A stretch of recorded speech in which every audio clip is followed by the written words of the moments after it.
Ithaca presents The Nazi Conspiracy, written by Brad Meltzer and Josh Mensch, and read by Mark Elstob.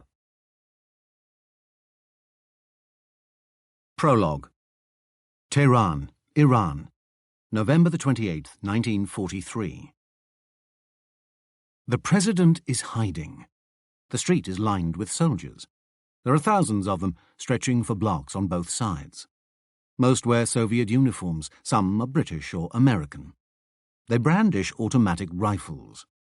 In the hot, dry air, they're using their weapons and bodies to block the noisy crowds who are trying to push through to get a look at what's happening.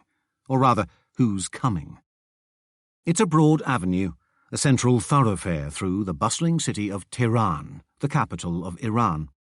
Here, in late November 1943, the city is in a heightened state of commotion.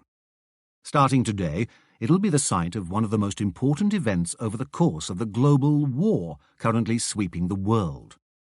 The event was previously kept secret, but has now been revealed to the public. Although Iran is not engaged in the war militarily, it is under Allied control, thus the prevalence of Soviet security forces on hand for the event. A surge of noise rises from the crowd. Soldiers and onlookers alike turn toward the procession of cars approaching, a mix of military and civilian vehicles.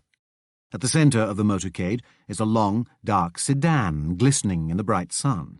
This is the vehicle the soldiers have been ordered to protect. Those who can catch a glimpse see a driver in the car's front seat. In the back is a single passenger, a tall, white-haired man in late middle age. The crowds on either side of the avenue crane their necks to get a better look. Intermittently, the passenger is visible through the car's rear windows. The onlookers lean forward, everyone trying to see the President of the United States, Franklin Delano Roosevelt. Or at least, that's who they think is inside. As the presidential entourage makes its way through the city, it passes crowded marketplaces and residential buildings. Some residents watch the spectacle through windows or from roofs. The dark sedan's destination today isn't a secret. The president is travelling to the Soviet embassy, a walled and heavily guarded complex of buildings north of the city centre. There, FDR will meet with two fellow world leaders who are his allies in the war, Joseph Stalin, Premier of the Soviet Union, and Winston Churchill, Prime Minister of the United Kingdom. It will be a summit of world historical importance, the first time the Big Three leaders of the Allied forces in the ongoing war will come together in person. This conference took nearly a year of planning, involving immense geopolitical coordination and complicated security considerations. Yet amid the grand spectacle, all is not as it seems. Unbeknownst to onlookers and soldiers, and even to many within the procession, the tall grey-haired man in the back seat of this sedan is not, in fact, the President of the United States. Instead, he's a member of the U.S. Secret Service wearing a bulletproof vest and pretending to be the President. The real President isn't even in this motorcade.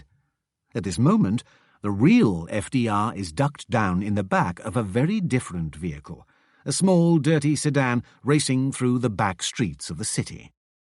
While the sleek black presidential limousine is surrounded by armed vehicles and military personnel, the nondescript car transporting the actual president is escorted only by a single fast-moving jeep as it tears through the winding streets. Why this elaborate deception? Late the previous night, top Soviet intelligence officials notified U.S. security of an alarming discovery. In this city under Allied control, disguised Nazi agents are on the move. Their mission, according to the Soviets, is to kill Roosevelt, and Churchill, and Stalin. It's an almost unbelievable plot, breathtaking in its audacity. Right here in Tehran, during this momentous conference, Nazi agents will attempt to assassinate the Big Three. If successful, this plot will have consequences almost impossible to fathom.